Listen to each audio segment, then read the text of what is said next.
set your alignment stick, that's crucial. Set up to it, commit to it. This one for me is a little bit of a draw off that slope.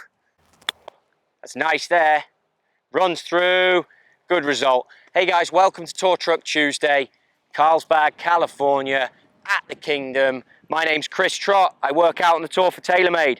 If you're not following, hit the subscribe button, get after it. There's a lot of good videos in that Tour Truck Tuesday playlist, all about the golf clubs that we use, why we use them, and how they can help us in different shots. And this one's no different. This is a tight lie. How can you best use your mill grind 2 wedges to give you some good results out of this stuff? Because you see too many people struggle and put them in the trap, catch it heavy. Why is that? Well, take a look, get familiar with the camber and the soles of your wedges, and you can see that the leading edge is a little bit lower, okay? So, what does that mean? Well, that's what you want to get in behind the golf ball. So when you guys get in there on a tight lie and you open the blade up, unless the shot calls for it, that's a problem because you're using the belly of the bounce, which is often used to help the club out the turf or push it through the sand and help the sand create a pocket if it's a trap club. But you're using it now and it's lifting it up, it's counterproductive. So when you take it, first things first, leading edge, square if the shot allows it.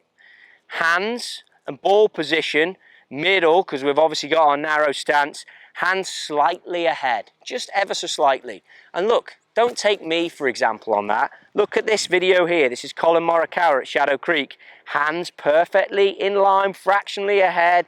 Everything stays as one piece. What do I mean by that? Well, if you took the shirt and you tucked it under his armpits, it's all one piece, right?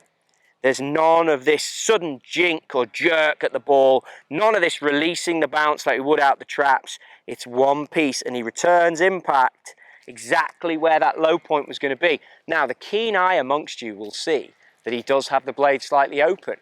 Why is that? Well, what you can't see is he's playing slightly uphill on that golf shot.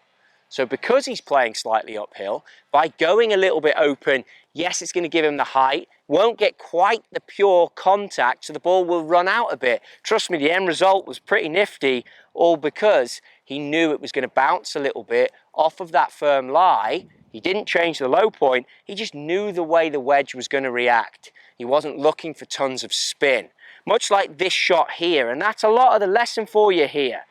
See the shot, this one goes uphill. That's why, if anything, I want to just draw it slightly into that flag. I've already got my 56, but by having the square blade and controlling the low point, you can draw it up that hill and run it up that hill. Now, that one came out a bit hot, but if you wanted to open the club up a little bit, you would have to accept you're going to add spin, and that may result in something that just spins off the front.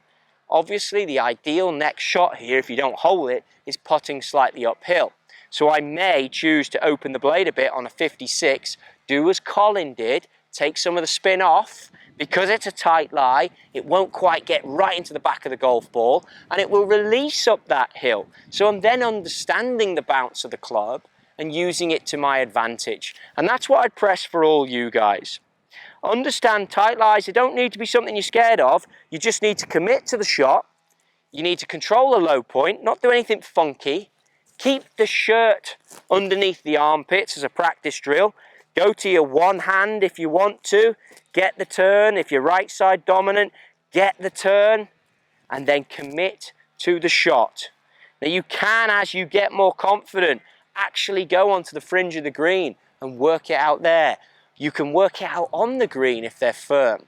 But start in these places. Obviously, don't go taking chunks. And if you're here in California, as I've said before, I always like to try and get a bit more vertical in this. But in general theory, it's shaft more vertical, hands level, commit to the golf shot, and play one up there. And you'll get some pretty good results like that if you keep everything moving.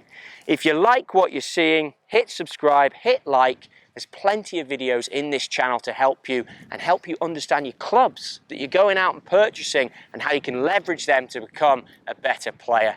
Until next Tour Truck Tuesday, good luck with that one.